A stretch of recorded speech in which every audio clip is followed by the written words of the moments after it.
நீங்கள் பார்த்துக் கொண்டிருப்பது தமிழ்நாடு முக்கிய செய்திகள்.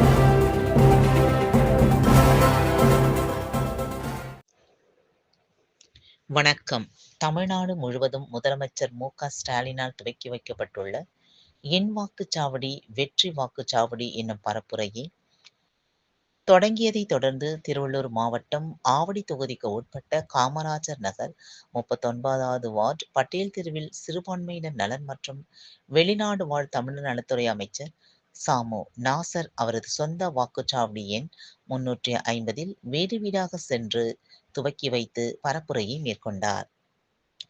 மேலும் இந்த பரப்புரையின் பொழுது பொதுமக்கள் பல்வேறு கோரிக்கைகளை முன்வைத்தனர். பொதுமக்கள் வைத்த அந்த கோரிக்கைகளை அரசு அதிகாரிகள் உடனடியாக நிறைவேற்றி தரக்கோரி அமைச்சர் சாமு நாசர் உத்தரவிட்டார். இந்நிகழ்ச்சியில் ஆவடி மாநகர பொறுப்பாளர் சன் பிரகாஷ், பகுதி செயலாளர் நாராயண பிரசாத், ஜெரால்ட், நாகூர் கனி, வழக்கறிஞர் வினோத், BLA 2, BLC ஆகியோர் பங்கேற்றனர்.